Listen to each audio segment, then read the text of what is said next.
ಏನು ಮಾಡ್ತಾರೆ, ಯಾವ್ದಾದ್ರು ಈ ಥರ ಆದಾಗ ಎಲ್ಲಿ ಜನಗಳಿಗೆ ಹಾನಿ ಆಗುತ್ತೆ, ಎಲ್ಲಿ ಆಸ್ತಿ ಪಾಸ್ತಿಗಳ ಅದನ್ನ ಫಸ್ಟ್ ಕಂಟ್ರೋಲ್ ಮಾಡ್ಕೊಂಡ್ಬಿಡ್ತಾರೆ. ಕಾಡೆಲ್ಲ ಮಧ್ಯೆ ಉರಿತಾ ಇದ್ರೆ ನೋಡ್ಕೊಳ್ಳೋಣ, ಅದು ಉರಿತಾ ಇರಲಿ, ಇದನ್ನು ಇಲ್ಲಿ ಕಂಟ್ರೋಲ್ ಮಾಡ್ಬಿಡೋಣ, ಆಮೇಲೆ ಅಲ್ಲಿ ಹೋಗಿ. ಸೊ ಅದು that is how they control these things first. America ಒಂದು ಪಾಲಿಸಿ ಏನಪ್ಪ, ಅಮೆರಿಕಾಗೆ ಯಾರೇ ಎಲ್ಲೇ ಧಕ್ಕೆ ಮಾಡಲಿ ಅದಕ್ಕೆ ನಾವು ರೆಸಿಪ್ರೊಕೇಟಿಗೆ ರೆಸ್ಪಾನ್ಸ್ ಕೊಡ್ತೀವಿ. ಅದೊಂದಿದೆ ಅಮೆರಿಕನ್ ಸಾಯಿಲ್ಗೆ ಅಥವಾ ಅಮೆರಿಕನ್ ಜನಗಳಿಗೆ ಎಲ್ಲೇ ಧಕ್ಕೆ ಮಾಡಿದ್ರು ಅದೊಂದಿದೆ. ಆಮೇಲೆ ಇನ್ನೊಂದು ಅವರು ಇಟ್ಕೊಂಡಿದ್ದು ಅಂದರೆ ಈ ರಷ್ಯನ್ 1960s ಕಮ್ಯುನಿಸ್ಟ್ ರಷ್ಯನ್ಗೂ ಅಮೆರಿಕಾಗೂ ಕಾನ್ಫ್ಲಿಕ್ಟ್ ಇತ್ತು ಸ್ವಲ್ಪ, ನೀವು ಟೆನ್ಷನ್ ಇತ್ತು. ರಷ್ಯನ್ ಮಿಸೈಲ್ ಕ್ರೈಸಿಸ್ ಅಂತ ನೀವು ಹೇಳ್ಬೋದು. ರಷ್ಯಾದ ಹತ್ರ ಮಿಸೈಲ್ ಇತ್ತು, ಇವ್ರ ಹತ್ರ ಮಿಸೈಲ್ ಇತ್ತು, ಯಾರು ಫಸ್ಟ್ ಬಿಟ್ಬಿಡ್ತಾರೆ ಮಿಸೈಲ್ ಮಾಡಿಬಿಡುತ್ತೆ ಅಂತ, ಅದು ಮಿಸೈಲ್ ಕ್ರೈಸಿಸ್ ಅಂತ ಇತ್ತು ಅವಾಗ. ವೀಕ್ಷಕರೇ, ಇವತ್ತು ನಮ್ಮ ಜೊತೆ ಗುರುದತ್ ರಾಜು ಇದ್ದಾರೆ. ಅವರು ಅಮೇರಿಕಾದ ಕ್ಯಾಲಿಫೋರ್ನಿಯಾದಲ್ಲಿ ಅವರು ಉದ್ಯೋಗದಲ್ಲಿ 26 ವರ್ಷಗಳ ಕಾಲ ಇದ್ದವರು. ನಮ್ಮ ಮೂಲತಃ ಹಾಸನದವರೇ. ಅವರೀಗ 6 ತಿಂಗಳು ಭಾರತದಲ್ಲಿ ಮತ್ತು 6 ತಿಂಗಳು ಅಮೇರಿಕಾದಲ್ಲಿ ಇರ್ತಾರೆ. ಈಗ ಅವರು ನಮ್ಮ ಜೊತೆ ಅಮೇರಿಕಾದ ಅಧ್ಯಕ್ಷರು ಡೊನಾಲ್ಡ್ ಟ್ರಂಪ್ ಅವರು ಆಯ್ಕೆ ಆದ ನಂತರ ಸಾಕಷ್ಟು ಬೆಳವಣಿಗೆಗಳಾಗ್ತಾಯಿದೆ ಇಡೀ ಪ್ರಪಂಚದಾದ್ಯಂತ. ಟ್ರಂಪ್ ಅವರ ಮಾತು ಮತ್ತು ನಿರ್ಧಾರಗಳ ಬಗ್ಗೆ ತುಂಬ ಒಂದು ಕುತೂಹಲದಿಂದ, ತುಂಬ ಆತಂಕದಿಂದ ನೋಡುವಂಥ ಒಂದು ಸಂದರ್ಭ ಬಂದಿದೆ. ಆ ವಿಚಾರಗಳ ಕುರಿತಾಗಿ ಇವತ್ತು ತಮ್ಮ ಅನಿಸಿಕೆಗಳನ್ನು ಗುರುದತ್ ಅವರು ಹಂಚ್ಕೊಳ್ತಾರೆ. ಇವತ್ತು ಏನು ಈಗ ಚುನಾವಣೆ ನಂತರದಲ್ಲಿ ಆಗ್ತಾ ಇರೋಂಥ ಬೆಳವಣಿಗೆ ಏನಿದೆ, ಏನು ಟ್ರಂಪ್ ಅವರ ನಿರ್ಧಾರಗಳು, ಅವರ ಪ್ರಮಾಣ ವಚನ ಸ್ವೀಕರಿಸಿದ ಸಂದರ್ಭದಲ್ಲಿ ಮಾಡಿದಂಥ ಭಾಷಣ, ತಮ್ಮ ಅನಿಸಿಕೆ ಏನು? ನಮಸ್ಕಾರ ಮೂರ್ತಿಗಳೇ, thanks. First, let us congratulate Trump for winning. It's an American people elected him. It's elected president, so he deserves it. That is how democracy works. Yes. So we don't have to deny that democracy ಅದು ಇದೆ. But ಈ ಒಂದು Trump ಅನ್ನೋ ಒಂದು ವ್ಯಕ್ತಿತ್ವ ಭಿನ್ನವಾದ ವ್ಯಕ್ತಿತ್ವ. ನಮ್ಮ ಅಮೆರಿಕನ್ ಎಷ್ಟೊಂದು ಪ್ರೆಸಿಡೆಂಟ್ಗಳು ಬಂದು ಹೋಗಿದ್ದಾರೆ, ಅದಕ್ಕಿಂತ ಭಾಳ ಭಿನ್ನವಾದ ವ್ಯಕ್ತಿತ್ವ ಇದು. ಭಾಳ ಪ್ರೊಟೆಕ್ಷನಿಸಮ್, ಬಿಸ್ನೆಸ್ ಮೈಂಡೆಡ್, ನಮ್ಮದು ನಾನು ನಮ್ಮವನು, ನಮ್ಮ ಥರ ನಮ್ಮನೆ, ಆ ಥರ ಒಂದು ಅಮೆರಿಕ ಅದೊಂದು ಮೂವ್ಮೆಂಟೇ ಶುರು ಮಾಡಿದರು ಅಮೆರಿಕಾದಲ್ಲಿ. ಮಗ ಅಂತ MAGA ಅಂತ ಮಗ ಅಂತ, ಮೇಕ್ ಅಮೇರಿಕಾ ಗ್ರೇಟ್ ಅಗೈನ್, ಅದು ಒಂದು ಮೂಮೆಂಟೇನೆ. ಅದರದ್ದು ಒಂದು ವೇವಲ್ಲಿ ರಿಪಬ್ಲಿಕನ್ಸೇ ಶುರು ಮಾಡಿದ್ದ ಅಥವಾ ಇಲ್ಲ, ಅದು ಒಂದು ರಿಪಬ್ಲಿಕನ್ಸೇ ಶುರು ಮಾಡಿದ್ದು, ಟ್ರಂಪೇನೆ ಅದಕ್ಕೆ ಮೂಲ ಕಾರಣಕರ್ತ ಅದನ್ನು ಮಾಡೋದಕ್ಕೆ. ಏನು ಅಂದರೆ ಅವ್ರಿಗೇನೋ ಅನ್ನಿಸ್ತು, Republicans are little bit conservative. ಅಲ್ಲಿ ಇಲ್ಲಿ ಈಗ ನೀವೇನು ಎಡಪಂಥೀಯ ಬಲಪಂಥೀಯ ಅಂತ, ಹಾಗೆ ಅದೆಲ್ಲ ರಿಪಬ್ಲಿಕನ್ಸ್ ಬಲಪಂಥೀಯ, ಡೆಮೊಕ್ರೇಟ್ಸ್ ಎಡಪಂಥೀಯ ಲೆಫ್ಟ್. ಮೋಸ್ಟ್ ನಾರ್ಮಲಿ ಏನು ಅಂದರೆ ರೈಟ್ ವಿಂಗ್ ಪೀಪಲ್, ಅವರು ಕನ್ಸರ್ವೇಟಿವ್ ಥಿಂಕಿಂಗ್ ಇರುತ್ತೆ. ಅಂದರೆ ನಾವು ನಮ್ಮದು ನಮ್ಮ ಥರ ಅಂತ ಅಷ್ಟೊಂದು ಹಂಚ್ಕೊಳ್ಳೋ ಮನೋಭಾವ ಇರಲ್ಲ, ತಮ್ಮತನ ಬಿಟ್ಕೊಡಲ್ಲ, ಬೇರೆಯವ್ರು ಬಂದು ಏನು ತಗೊಂಡು ಹೋಗ್ಬಾರ್ದು, ಬೇರೆಯವ್ರಿಗೆ ಇರಬಾರ್ದು, ನಾವೇ ಮಾತ್ರ ಉದ್ಧಾರ ಆಗಬೇಕು, ನಾವೇ ಆ ಥರದ್ದೆಲ್ಲ ಒಂದು ಐಡಿಯಾಗಳಿರುತ್ತೆ. ಅದು ಈಗ ಲಿಬರಲೈಸೇಷನ್ ನಾವು ಮಾತಾಡ್ತಾ ಇದ್ದೀವಿ. ಅವಾಗ ಲಿಬರಲೈಸೇಷನ್ ಶುರುವಾಗಿ ಒಂದು 25-30 ವರ್ಷ ಆಯಿತು. Liberal 91 I think bill Clinton ಬಂದಾಗಿಂದ ಶುರುವಾಗಿದ್ದು ಲಿಬರಲೈಸೇಷನ್ ಪಾಲಿಸೀಸ್ ಅಂತ. ಆವಾಗ ಎಲ್ಲ ಕಂಟ್ರಿಗಳು ಅವೇ ಒಂದೊಂದು ಚೌಕಟ್ಟಿನೊಳಗೆ ಇದ್ವು. ಅವಾಗ ಅವ್ರದ್ದು ಗ್ರೋತ್ ಲಿಮಿಟೇಷನ್ ಆಗೋಗಿತ್ತು. ಈಗ ದೇಶ ಬೆಳಿಬೇಕು ಅಂದರೆ ಅವ್ರೊಳಗೇ ಬೆಳಕತ್ತಾ ಹೋದರೆ ಜಾಸ್ತಿ ಬೆಳೆಯೋಕ್ಕಾಗಲ್ಲ. ಲಿಬರಲೈಸೇಷನ್ ಪಾಲಿಸಿ ಇಂಡಿಯಾ ಎಲ್ಲ ದೇಶಗಳು ಬಂತು, ಅಮೆರಿಕಾದಲ್ಲಿ ಮೊದಲಿಂದಲೂ ಇತ್ತು. ಆದರೆ ಎಲ್ಲ ದೇಶ ಲಿಬರಲೈಸೇಷನ್ ಆದಾಗ ಸಾಮಾನುಗಳು ಆ ಕಡೆ ವಹಿವಾಟುಗಳು, ಜನಗಳು ಬಂದು ಹೋಗೋದು, ಫ್ರೀ ಟ್ರೇಡು, ಫ್ರೀ ವಹಿವಾಟುಗಳು, ಈ ಥರದ್ದೆಲ್ಲ ನಡೆಯೋಕ್ಕೆ ಶುರುವಾಯಿತು. ಅದಾದಮೇಲೆ ಲಿಬರಲೈಸೇಷನ್ ಆದಮೇಲೆ ದೆನ್ IT ರೆವಲ್ಯೂಷನ್ ಶುರುವಾಯಿತು, ಇಂಟರ್ನೆಟ್ ರೆವಲ್ಯೂಷನು. ಅದು 96ರಲ್ಲಿ ಶುರುವಾಗಿದೆ IT ರೆವಲ್ಯೂಷನ್. ಇನ್ನು ನಾನು 96 IT ರೆವಲ್ಯೂಷನ್ ಆಗಿ 1-2 ವರ್ಷಕ್ಕೆ ನಾನು ಅಮೆರಿಕಕ್ಕೆ ಹೋದೆ. ಆ ಟೈಮಲ್ಲೇ ಅವಾಗೆಲ್ಲ ನಮಗೆ ತುಂಬ ಡಿಮ್ಯಾಂಡ್ ಇಂಜಿನಿಯರ್ಸ್ಗಳಿಗೆ. ಅವಾಗ IT ರೆವಲ್ಯೂಷನ್ ಆದಾಗ ತುಂಬ ಕಂಪನಿಗಳು IT ರಿಲೇಟೆಡ್ ಕಂಪನಿಗಳು ಶುರು ಮಾಡಿ, ಇಂಟರ್ನೆಟ್ಟು ಅದು ಇದು ಎಲ್ಲ ತುಂಬ ಇಂಜಿನಿಯರ್ಸ್ ಬೇಕಿತ್ತು. ಅವಾಗ ನಮ್ಮಲ್ಲಿ ರೆಕಗ್ನೈಸ್ ದಟ್ ತುಂಬ ಇಂಜಿನಿಯರ್ಸು, ಕಂಪ್ಯೂಟರ್ ಓದಿರೋರು, ಎಲೆಕ್ಟ್ರಾನಿಕ್ಸ್ ಓದಿರೋರು, ಚೆನ್ನಾಗಿ ಅರ್ಥ ಮಾಡ್ಕೊಂಡಿರೋ ಇದ್ದಾರೆ ಇಲ್ಲಿ. ಸೊ ಅವ್ರುಗಳು ನಾವು ಯಾಕೆ ಕೆಲಸಕ್ಕೆ ಆವಾಗಲೇ H1B ಪ್ರೋಗ್ರಾಮ್ ಬಂದಿದ್ದೆ. ಆವಾಗ H1B ಅಂತ ಏನು ವೀಸಾ ಅಂತೀವಿ, ಆ ಪ್ರೋಗ್ರಾಮ್ ಹುಟ್ಟಿದ್ದೆ ಅದಕ್ಕೋಸ್ಕರ. ಆವಾಗ ಬಂದಿದ್ದು, ಆವಾಗ ಶುರುವಾಗಿ ಅವಾಗೆಲ್ಲ ಈಗ ಹೋಗೋಕ್ಕೆ ಶುರುವಾದ್ವಿ ಅಲ್ಲಿ. ಇವಾಗ ಅದೇನಾಗುತ್ತೆ ಅಂದರೆ ಅದು ಅಲ್ಲಿ ಅವಾಗ ಜನಕ್ಕೆ ಅವ್ರು ಸ್ವಲ್ಪ ಶಾರ್ಟೇಜ್ ಇತ್ತು, ಅವ್ರು ಬೇಕಿತ್ತು. ಅದು ಅವತ್ತು 1993 ಕಂಟಿನ್ಯೂ ಆಗಿದೆ ಇಲ್ಲಿವರೆಗೂ. ಸೊ ಆವಾಗಿಂದ ಕಂಟಿನ್ಯೂ ಆಗಿದೆ. ಅದು ಹೋಗ್ತಾ ಹೋಗ್ತಾ ಹೋಗ್ತಾ ನಾವು ಪ್ರತಿ ವರ್ಷ 100,000 1 ಲಕ್ಷ ಜನ 2 ಲಕ್ಷ ಜನ ಹಿಂಗೆ ಹೋಗಿ ಹೋಗಿ ಹೋಗಿ ನಾವು ದೊಡ್ಡ ಒಂದು ಕಮ್ಯುನಿಟಿ ಆಗಿದ್ದೀವಿ ಇಂಡಿಯಾದಲ್ಲಿ. It's no doubt about it. ಇಷ್ಟೆಲ್ಲ ಆದ ಅವರಿಗೆ ಒಂದೊಂದು ಸಲ ಕಂಡು ಬೀಳುತ್ತೆ, ಏನಿದು ಎಲ್ಲ ನಮ್ಮ ಕೆಲಸಗಳೆಲ್ಲ ಅವ್ರು ತೊಗೊಂಡ್ಬಿಡ್ತಾ ಇದ್ದಾರಾ, ಏನೋ ಆಗ್ತಾ ಇದೆ ಅದೊಂದು. ಆಮೇಲೆ ಅದೇ ಥರ ಮೆಕ್ಸಿಕೋದವರು ಈ ಬೇರೆ ಕೆಲಸಗಳೆಲ್ಲ ಇದಾವೆ, ಸಣ್ಣ ಪುಟ್ಟ ಕೆಲಸಗಳು, ಅದಕ್ಕೆ ಅವ್ರುಗಳು ಬರೋಕ್ಕೆ ಶುರು ಮಾಡಿದ್ರು. ಒಂದು ಅಲ್ಲಿ ಮೆಕ್ಸಿಕೋದಲ್ಲಿ ಪಾವರ್ಟಿ ಇತ್ತು, ಇದಿತ್ತು, ಅದೊಂದು. ಇನ್ನೊಂದು ಇಲ್ಲಿ ಅವರು ಕೆಲಸಗಳು ಮಾಡೋಕ್ಕೆ ಇಲ್ಲಿ ತುಂಬ ಅವಕಾಶ ಕೊಟ್ಟು, ಮನೆ ಕೆಲಸ ಇರ್ಬೋದು, ಬಿಲ್ಡಿಂಗ್ ಕನ್ಸ್ಟ್ರಕ್ಷನ್ ಇರ್ಬೋದು, ಜಮೀನಲ್ಲಿ ಈ ಕಳೆ ಕೀಳೋದಿರ್ಬೋದು, ಆಮೇಲೆ ಗಿಡಗಳ ಇದು ಹಣ್ಣು ಬಿಡಿಸೋದಿರ್ಬೋದು, ಆ ಥರದಕ್ಕೆಲ್ಲ ಬರೋಕ್ಕೆ ಶುರು ಮಾಡಿ. ಅದೆಲ್ಲ ಆದಾಗ ಅವ್ರಿಗೇನು ಅನ್ನಿಸ್ತು, ಹೊರಗಡೆ ದೇಶದವರೆಲ್ಲ ಬಂದ್ಬಿಟ್ಟು ನಮ್ಮ ಜಾಸ್ತಿ ಕೆಲಸ ಶುರು ಕಣ್ಮುಂದೆನೇ ಕಾಣೋಕ್ಕೆ ಶುರುವಾಗುತ್ತೆ. ಇದೆಲ್ಲ ಆದಾಗ ನಮ್ಮ ದೇಶ ಎಲ್ಲೋ ನಾವು ಅಂದರೆ ಅದೇನು ಅಮೆರಿಕಾ ಯಾರು ಕಟ್ಟಿದ್ದು ಅಲ್ಲ, ಎಲ್ಲ ಇಮಿಗ್ರೆಂಟೇ ಕಟ್ಟಿದ್ದು ನಾವು ಒರಿಜಿನಲ್ ಇಮಿಗ್ರೆಂಟು. ನಾವು ಮಾಡಿದ್ದ ದೇಶದಲ್ಲಿ ನಮ್ಮ ವ್ಯಕ್ತಿತ್ವನ ನಾವು ಕಳ್ಕೊತಾ ಇದ್ದೀವ, ನಾವು ಅಮೆರಿಕ ಇದು ಅಂತ ಅನಿಸಿ ಆ ಥರ ಮೂವ್ಮೆಂಟ್ ಶುರುವಾಗಿರೋದಿದ್ದು. ಮೇಕ್ ಅಮೆರಿಕಾ ಗ್ರೇಟ್ ಆಗಿ ಅಂದರೆ ನಾವು ಹೆಂಗಿದ್ವಿ, ನಾವು ಅಮೇರಿಕ ಹೆಂಗೆ ಮಾಡಿದ್ವಿ.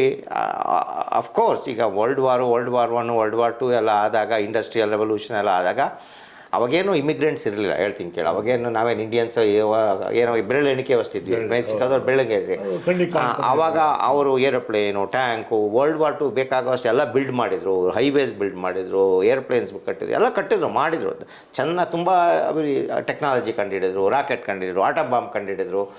ಇದೆಲ್ಲ ನಾವುಗಳು ಮಾಡಿದಲ್ವ, ಇದೆಲ್ಲ ಹೋಗ್ಬಿಡ್ತಾ ಇದೆ, ಎಲ್ಲ ಬೇರೆಯವ್ರು ಮಾಡ್ಬಿಟ್ಟಿದ್ದಾರೆ ಅಂತ. ಅದೊಂದು ಇದರಲ್ಲಿ ಮೇಕ್ ಅಮೇರಿಕಾ ಗ್ರೇಟ್ ಆಗಿ ಅಂದರೆ ಮತ್ತೆ ನಾವು ಯಾವ ಥರ ಆಗಲ್ಲ ಮಾಡಿದ್ವಿ, ನಾವೇ ಮಾಡಬೇಕು ನಮ್ಮದೇ ಇದನ್ನು ಅಂತ ಶುರುವಾಗಿ ಈ ಒಂದು ಇದರಲ್ಲಿ ಮೂಮೆಂಟ್ ಇರೋದ್ರಿಂದ ಟ್ರಂಪ್ 100% ಇಲ್ಲದೆ ಇದ್ರೂ ಒಂದು 80-90% ಆ ಮೂಮೆಂಟಲ್ಲಿ ಬಂದಿರೋದು ಅದರ. ಹೌದು. ಹಾಗಾಗಿ ಟ್ರಂಪ್ ಆ್ಯಕ್ಚುಲಿ ಜಾಸ್ತಿ ಸಪೋರ್ಟರ್ಸು ವೈಟ್ಸೇ, ಮಗ ಮೂಮೆಂಟೇನೆ ಮೇಕ್ ಅಮೆರಿಕಾ. ಹೌದು, ಇದ್ದಾರೆ, ಬೇರೆಯವರು ಇದ್ದಾರೆ, ಬಿಳಿಯರೇ ಅಂತಿಲ್ಲ. ಬೇರೆಯವರು ಕೆಲವರು ಆ ಇದರಲ್ಲಿ ಈಗ ಅಮೆರಿಕಕ್ಕೆ 50-30 ವರ್ಷದಿಂದ ಮೆಕ್ಸಿಕೋದು ಅಂದ್ಬಿಟ್ಟಿದ್ದಾರೆ, ಇಂಡಿಯನ್ಸ್ ಹೋಗಿದ್ದಾರೆ. ಅವ್ರು ಅನಿಸುತ್ತೆ, ಅಯ್ಯೋ ಆಯಿತು, ಇನ್ನು ತುಂಬ ಜನ ಬರ್ತಾ ಇದ್ದಾರೆ, ಇದೆಲ್ಲ ಡೈಲ್ಯೂಟ್ ಆಗೋಗ್ತಾ ಇದೆ, ಬೇರೆ ಹೊರಗಡೆಯಿಂದ ಬಂದು ಇಲ್ಲಿಗಲ್ದು ಒಂದು ಪ್ರಾಬ್ಲಮ್, ಅದೊಂದು ಮಾತಾಡೋಣ. ಬರ್ತಾ ಇದ್ದಾರೆ, ಇದನ್ನೆಲ್ಲ ನಮ್ಮದು ವ್ಯವಸ್ಥೆ ಹಾಳಾಗ್ತಾ ಇದೆ, ನಮ್ಮ ರಿಸೋರ್ಸಸ್ನೆಲ್ಲ ಡೈಲ್ಯೂಟ್ ಆಗ್ತಾ ಇದೆ, ಆ ಥರ ಅಂತ 30 ವರ್ಷದಿಂದ ಇಲ್ಲಿ ಹೋಗಿರೋರ್ಗೆ ಅನಿಸಿರ್ಬೋದು. ಅವರು ಆಲ್ಮೋಸ್ಟ್ ಅಮೆರಿಕನ್ ಥರ ಆಗೋಗ್ಬಿಟ್ಟಿರ್ತಾರೆ, ಅವ್ರಿಗೆ ಅನಿಸಿರ್ಬೋದು. ಅವರು ಕೆಲವರು ಸಪೋರ್ಟ್ ಮಾಡಿದ್ದಾರೆ, ಬರೀ ವೈಟ್ ಅಮೆರಿಕನ್ಸ್ ಅಂತ ಹೇಳೋಕ್ಕಾಗಲ್ಲ ನಾನು. ಹಾಗಾಗಿ ಅದು ಒಂದು ಮೂಮೆಂಟು. ಆ ಒಂದು ಹಿನ್ನೆಲೆಯಲ್ಲಿ ಟ್ರಂಪ್ ಎಲೆಕ್ಟ್ ಆಗಿರೋದ್ರಿಂದ ಇವಾಗ ಪ್ರೊಟೆಕ್ಷನಿಸಮ್ ಅಂತ ಏನು ಹೇಳ್ತೀವಿ ನಾವು, ಅಮೆರಿಕನ್ ಇಂಟ್ರೆಸ್ಟ್, ಅವನು ಮೊದಲಿಂದ ತುಂಬ ಕ್ಲಾರಿಟಿಯಾಗಿ ಹೇಳಿದ್ದಾನೆ, ನನಗೆ ಅಮೆರಿಕ ಮುಖ್ಯ, ಅಮೆರಿಕನ್ ಇಂಟ್ರೆಸ್ಟ್ ಮುಖ್ಯ, ಅದಕ್ಕೇನು ಯಾವ ರೂಪದಿಂದ ಎಲ್ಲಿಂದ ಧಕ್ಕೆ ಬಂದರೂ ಅದಕ್ಕೆ ನಾನು ಇದು ಮಾಡಲ್ಲ, ಏನು ಸಹಿಸ್ಕೊಳ್ಳಲ್ಲ, ಆ ಥರದ ಒಂದು ಸ್ಟೇಟ್ಮೆಂಟ್ ಮೊದಲಿಂದ ಕೊಡ್ತಾ ಬಂದಿದ್ದಾನೆ. ಆಮೇಲೆ ಅದೇ ಈ ಇಲ್ಲೀಗಲ್ ಇಮಿಗ್ರೆಂಟ್ಸ್, ಇಲ್ಲೀಗಲ್ ಅಂದರೆ America is A freedom country, ಅದಕ್ಕೆ ತುಂಬ ಒಂದು ಅಮೆರಿಕನ್ ಡೆಮೋಕ್ರಸಿ, ಅಮೆರಿಕನ್ ಇದಕ್ಕೆ ತುಂಬ ಒಂದು ಬೆಲೆ ಇದೆ ಮೊದಲಿಂದ, ಈಗಲೂ ಇದೆ. ಈಗೆಲ್ಲ ಇದು ಹೆಂಗೆ ಇರ್ತಾರಲ್ಲ, ಆದಾಗ ಧಕ್ಕೆ ಬರುತ್ತೆ ಅದಕ್ಕೆ. ಅವ್ರು ಏನು ಅಂದರೆ ಪ್ರಪಂಚದಲ್ಲಿ ಯಾರೇ ಎಲ್ಲಾದ್ರೂ ಪರ್ಸಿಕ್ಯೂಷನ್ ಒಳಗಾದರೆ, ರಿಲಿಜಿಯಸ್ ಪರ್ಸಿಕ್ಯೂಷನ್ ಇರ್ಬೋದು ಅಥವಾ ನಿಮ್ಮ ಪೊಲಿಟಿಕಲ್ ಪರ್ಸಿಕ್ಯೂಷನು, ಈಗೇನೋ ಒಂದಿದೆ. ನಾನು ಈಗ ಎಕ್ಸಾಂಪಲ್ ತೊಗೊಳ್ಳೋಣ, ಚೈನಾ ದೇಶದಲ್ಲಿ ಯಾರೋ ಒಬ್ಬ ಇದ್ದಾನೆ, ಅವನ್ನ ಲೀಡ್ರನ್ನ ತುಳಿತಾ ಇದ್ದಾರೆ, ಹಿಂಸೆ ಕೊಡ್ತಾ ಇದ್ದಾರೆ ಅಂತ. ಅವ್ನು ಹೋಗಿ ಅಮೆರಿಕಾಗೆ ನಾನು ಗಿರಕ್ಕಾಗಲ್ಲ, ಬಿಕಾಸ್ ನಾನು ಒಂದು ವ್ಯಾಲ್ಯೂ ಇಟ್ಕೊಂಡು ನಾನು ಫೈಟ್ ಮಾಡ್ತಾ ಇದ್ದೀನಿ, ಇದಕ್ಕೆ ನನಗೆ ತುಳಿತಾ ಇದ್ದಾರೆ, ಜೈಲ್ಗೆ ಹಾಕ್ತಾ ಇದ್ದಾರೆ, ನಾನು ಹಿಂಸೆ ಕೊಡ್ತಾ, ನನ್ನ ಫ್ಯಾಮಿಲಿಗೆಲ್ಲ ಹಿಂಸೆ ಕೊಡ್ತಾ ಇದ್ದಾರೆ ಅಂದರೆ ನೀನು ಬಾರಪ್ಪ, it's a free country, come here, will give you asylum ಅಂತ. ಆ ಥರ ಒಂದು ಇತ್ತು. ಈಗಲೂ ನಮ್ಮ ಇದರಲ್ಲಿ ಅದೇ ಇದೆ, ಇದರಲ್ಲಿ ಆ ಥರ ಬಂದಿದ್ದು. ಹಾಗಾಗಿ they welcomed immigrants who are suffering, who went through persecution, whatever kind of persecution, religious, political persecution ಇರ್ಬೋದು. ಹಾಗಾಗಿ ಆಮೇಲೆ ಡೆಫಿನೆಟ್ಲಿ ಅಮೆರಿಕ ತುಂಬ ಹೇಳಿದ್ನಲ್ಲ, ವರ್ಲ್ಡ್ ವಾರ್ ಮುಗಿದ ಮೇಲೆ ತುಂಬ ಅಭಿವೃದ್ಧಿ ಆಯಿತು. ಈ ಎಲ್ಲ ಇದಕ್ಕೆ ತಂತ್ರಜ್ಞಾನದಲ್ಲಿರ್ಬೋದು, ಇದರಲ್ಲಿ ಯಾವುದರಲ್ಲಿ ಇನ್ವೆನ್ಷನಲ್ಲಿ, ಮೆಡಿಸಿನಲ್ ಇನ್ವೆನ್ಷನ್ ಎಲ್ಲ ತುಂಬ ಏನು ಆಗಿ ಎಕಾನಮಿ ಚೆನ್ನಾಗಾಯಿತು, ಒಳ್ಳೆ ಕೆಲಸ, ದುಡಿಮೆ. ಆಮೇಲೆ ಅಲ್ಲಿ ಏನು ಅಂದರೆ ಮಿಡ್ಲ್ ಕ್ಲಾಸ್ ಅಂದರೆ ಒಂದು ಚೆನ್ನಾಗಿ ಬದುಕಬಹುದು ಅಂತ ಒಂದಿತ್ತು, ಈಗಲೂ ಇದೆ, ಸ್ವಲ್ಪ ಕಷ್ಟ ಆಗಿದೆ. ಮಿಡ್ಲ್ ಕ್ಲಾಸ್ ಜನಗಳು ಅಂದರೆ ಭಾಳ ಚೆನ್ನಾಗಿ ಬದುಕ್ಬೋದು, ಯಾವುದಕ್ಕೂ ತೊಂದರೆ ಇಲ್ಲ, ಮಕ್ಕಳಿಗೆ ಓದಿಸೋದಕ್ಕೆ ತೊಂದರೆ ಇಲ್ಲ, ಊಟ ತಿಂಡಿಗೆ ತೊಂದರೆ ಇಲ್ಲ, ಪ್ರವಾಸ ಮಾಡ್ಲಿಕ್ಕೆ ತೊಂದರೆ ಇಲ್ಲ, ಫೆಸಿಲಿಟಿ. ಈಗ ಒಂದು ಇದರಲ್ಲಿ middle class is A great country ಅಂತ. ಅದನ್ನು ಎಷ್ಟೊಂದು ಜನ ಈಗ ಮೆಕ್ಸಿಕೋದಲ್ಲಿ ಅದನ್ನೆಲ್ಲ ನೋಡ್ತಾರಲ್ಲ, ಅಯ್ಯೋ ಅಲ್ಲಿ ಹೋದರೆ ನಮಗೆ ಕೆಲಸ ಸಿಗುತ್ತೆ ಅಂತ, ಯಾಂಗೋ ನಾವು ಬಾರ್ಡ್ರ್ ಕಟ್ಕೊಂಡು ಹೆಂಗೆ ಕಟ್ಕೊಂಡು ಹೋಗ್ಬಿಡು ಸೇರ್ಕೊಬಿಡೋಣ, ಅಲ್ಲಿ ಒಂದು ಕೆಲಸ ಸಿಗುತ್ತೆ ಅಂತ ಅಲ್ಲಿಂದ ಅದು ಸ್ವಲ್ಪ ಈಸಿ ಕ್ರಾಸ್ ಮಾಡೋದು. ಅದು ಇಲ್ಲಿಗಲ್ ಇಮಿಗ್ರೇಷನ್ ಪಕ್ಕನೇ ಇದೆಯಲ್ಲ. ಹೌದೌದು. ಅವಾಗ ಬಾರ್ಡರ್ ಅಷ್ಟೊಂದು ಸೆಕ್ಯೂರ್ ಇರಲಿಲ್ಲ, ಇವಾಗೆಲ್ಲ ಸೆಕ್ಯೂರ್ ಮಾಡಿದ್ದಾರೆ. ಓಪನ್ ಬಾರ್ಡರ್ ಇತ್ತು, ಹಳೆಗೆಲ್ಲ ಓಪನ್ ಬಾರ್ಡರ್ ಇತ್ತು, ಸುಮ್ಮನೆ ಒಂದು ಏನೋ ಒಂದು ಬಾರಿಕೇಡ್ ಥರ ಇತ್ತು, ಇಟ್ ವಾಸ್ ಈಸಿ. ಇವಾಗ ತುಂಬ ಸೆಕ್ಯೂರ್ ಎಲ್ಲ ಮಾಡಿದ್ದಾರೆ. ಅದು ಕೆನಡಾದವ್ರು ಎರಡು ಕಡೆನೂ ಬಂದರು. Those are call illegal immigration ಅಂದರೆ ಪ್ರಾಪರ್ ಇಮಿಗ್ರೇಷನ್ ಅಂದರೆ ನೀವು ಡಾಕ್ಯುಮೆಂಟ್ ತೊಗೊಂಡು ಪೇಪರ್, ನಾವೆಲ್ಲ ಲೀಗಲ್ ಇಮಿಗ್ರೆಂಟ್ಸ್, ನಾವೆಲ್ಲ ವೀಸಾ ತೊಗೊಂಡು ಪಾಸ್ಪೋರ್ಟ್ ತೊಗೊಂಡು ವೀಸಾಕ ನಮಗೆ ಅಪ್ರೂವ್ ಮಾಡಿ ಹೋಗಿ ನಾವಲ್ಲಿ ಪೇಪರ್ ವರ್ಕ್ ಕೊಟ್ಟು, these are all legal immigration. ಅವರೆಲ್ಲ ಆ ಥರ ಏನಿಲ್ಲ, ಸುಮ್ಮನೆ ಬಂದ್ಬಿಟ್ಟು. ಇದು ಶುರುವಾಗಿ ಅದು ಬರ್ತಾ ಬರ್ತಾ ಬರ್ತಾ ಒಂದು 25-30 ವರ್ಷದಿಂದ ಲಕ್ಷಾಂತರ ಜನ ಸೇರ್ಕೊಂಡ್ಬಿಟ್ಟಿದ್ದಾರೆ. ಸೊ ಅದು ಒಂದು ಪ್ರಾಬ್ಲಮ್ಮು. ಆಮೇಲೆ ಒಂದು ಸಲ ಬಂದಮೇಲೆ ಏನು ಮಾಡ್ತಾರೆ ಅಂದರೆ ಅಲ್ಲಿ ಒಂದು ಇದು ಯಾವುದೇ ವ್ಯಾಲ್ಯೂ, ನೀನು ಇಲ್ಲೀಗಲ್ಲ ನೀನು ಲೀಗಲ್ಲ ಅಂತ ಡಿಫ್ರೆನ್ಷಿಯೇಟ್ ಮಾಡಲ್ಲ ಯಾವುದೇ ಒಂದು ಕೊಡಬೇಕಾದ ವ್ಯವಸ್ಥೆಗೆ. ಈಗ ಎಷ್ಟೊಂದು ಸ್ಕೂಲ್ಗಳು ಇವಾಗೆಲ್ಲ ಈ ಥರ ಬಂದ್ಬಿಟ್ಟಿದೆ, ಈಗೆಲ್ಲ ಚೇಂಜ್ ಆಗ್ತಾ ಇದೆ. ಹೇಳಿದ್ನಲ್ಲ, ಸ್ಕೂಲ್ಗಳಲ್ಲಿ ಮಕ್ಕಳನ್ನ ಸೇರ್ಸಕ್ಕೆ ಹೋದರೆ ನೀನು ಯಾಕೆ ಎಲ್ಲೂ ಇಲ್ಲೀಗಲ್ಲ ಅಂತ ಕೇಳಲ್ಲ, ಅಡ್ಮಿಷನ್ ತಗೋತಾರೆ. ಆ ಥರ ಎಲ್ಲ ಇತ್ತು, ಇವಾಗೆಲ್ಲ ಚೇಂಜ್ ಆಗ್ತಾ ಇದೆ. ಕೆಲವು ಸ್ಕೂಲಲ್ಲಿ ಮಾಡ್ತಾಯಿದ್ರೆ, ಕೆಲವು ಸ್ಕೂಲಲ್ಲಿ ಇಲ್ಲ. ಅದಕ್ಕೆ school education run by state, ಕೆಲವು ಸ್ಟೇಟಲ್ಲಿ ನಾವು ಕೇಳಲ್ಲಪ್ಪ, ಯಾರು ಬೇಕಾದರೂ ಬರ್ಬೋದು ಅಂತ. ಹಾಗೆಯೇ ನೀವು ಅಲ್ಲೆಲ್ಲ ಸೋಷಿಯಲ್ ಪ್ರೋಗ್ರಾಮ್ ಇದೆ. ಫುಡ್ ತೀರಾ ಬಡವರಾದರೆ ಊಟಕ್ಕೆ ಫುಡ್ ಸ್ಟ್ಯಾಂಪ್ಸ್ ಅಂತ ಕೊಡ್ತಾರೆ, ಅದು. ಆಮೇಲೆ ಎಮರ್ಜೆನ್ಸಿಗೆ ಹೋದರೆ ಹಾಸ್ಪಿಟ್ಲಲ್ಲಿ ಟ್ರೀಟ್ಮೆಂಟ್, ಅವಕ್ಕೆಲ್ಲ ನೀನು ಇಮಿಗ್ರೆಂಟ ಅನ್ನೋ ವೀಸಾ ಇದೆ, ಅವೆಲ್ಲ ಕೇಳ್ತಾ ಇರಲಿಲ್ಲ. ಹಾಗಾಗಿ ಕೆಲವು ಅವ್ರು ಕೆಲಸ ಮಾಡೋರು, ಆದರೆ ಅವರು ಕೆಲಸ ಮಾಡ್ಬೇಕಾದ್ರೆ ಅವ್ರ ಹತ್ರನೂ ಟ್ಯಾಕ್ಸ್ ಇಸ್ಕೊಳ್ಳೋರು, ಟ್ಯಾಕ್ಸು ಕಟ್ಟೋರು.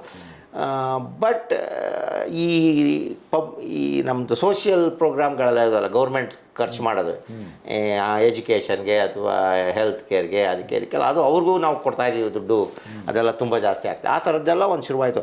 ಅದು ನಿಜವಾಗಲೂ ಓಪನ್ ಮಾಡಿ ನೋಡಿದ್ರೆ ಅದು ಎಷ್ಟು ಕೊಡ್ತಾ ಇದ್ದಾರೆ, ಎಷ್ಟು ಬರ್ತಾ ಇದೆ ಅಂದಾಗ it is not a big issue ಅಷ್ಟು ದೊಡ್ಡ ಕಂಟ್ರಿಗೆ. ಬಟ್ ಜನಗಳಿಗೆ ಅನಿಸುತ್ತೆ ನೋಡಿದಾಗ, ಅಯ್ಯೋ ಇವರೇ ಎಲ್ಲ ನಾವು ಕೊಟ್ಟು ಟ್ಯಾಕ್ಸ್, ಅವ್ರಿಗೆ ನಾವು ಕೊಟ್ಟಿದ್ದ ಟ್ಯಾಕ್ಸ್ ಎಲ್ಲ ಅವ್ರಿಗೆ ಇವರು ಖರ್ಚು ಮಾಡ್ತಾ ಇದ್ದಾರೆ ಅಂತ. ಬಟ್ ನಂಬರ್ಸ್ ನೋಡಿದಾಗ ಅಷ್ಟು ಏನು ಅಜಗಜ ನೋಡಿದ್ರೆ ಯುದ್ಧಕ್ಕೆ ಜಾಸ್ತಿ ಖರ್ಚಾಗಿದೆ. ಹೌದು ಹೌದು ಹೌದು, ಬೇರೆ ಸೋಷಿಯಲ್ ಇದಕ್ಕಿಂತ ಹೌದು, ಯುದ್ಧಕ್ಕೆ ಅಮೆರಿಕ ಮಾಡಿದ ಖರ್ಚಿದೆ. ಅದು ಬಿಡಿ, ಅದು ಅದೇ ಅಮೆರಿಕದ ಯುದ್ಧದ ಪಾಲಿಸಿನೇ ಒಂದು ಅದೇ ಒಂದಿತ್ತು. ಅದೇನೋ ಅವ್ರದ್ದು ಒಂದು ಪಾಲಿಸಿ ಇಟ್ಕೊಂಡಿದ್ರು. ಅಮೆರಿಕ ಒಂದು ಪಾಲಿಸಿ ಏನಪ್ಪ, ಅಮೆರಿಕಾಗೆ ಯಾರೇ ಎಲ್ಲೇ ಧಕ್ಕೆ ಮಾಡಲಿ ಅದಕ್ಕೆ ನಾವು ರೆಸಿಪ್ರೊಕೇಟಿಗೆ ರೆಸ್ಪಾನ್ಸ್ ಕೊಡ್ತೀವಿ, ಅದೊಂದಿದೆ. ಅಮೆರಿಕನ್ ಸಾಯಿಲ್ಗೆ ಅಥವಾ ಅಮೆರಿಕನ್ ಜನಗಳಿಗೆ ಎಲ್ಲೇ ಧಕ್ಕೆ ಮಾಡಿದ್ರು ಅದೊಂದಿದೆ. ಆಮೇಲೆ ಇನ್ನೊಂದು ಅವರು ಇಟ್ಕೊಂಡಿದ್ದು ಅಂದರೆ ಈ ರಷ್ಯನ್ 1960s ಕಮ್ಯುನಿಸ್ಟ್, ರಷ್ಯನ್ಗೂ ಅಮೆರಿಕಾಗೂ ಕಾನ್ಫ್ಲಿಕ್ಟ್ ಇತ್ತು ಸ್ವಲ್ಪ, ನೀವು ಟೆನ್ಷನ್ ಇತ್ತು. ರಷ್ಯನ್ ಮಿಸೈಲ್ ಕ್ರೈಸಿಸ್ ಅಂತ ನೀವು ಹೇಳ್ಬೋದು.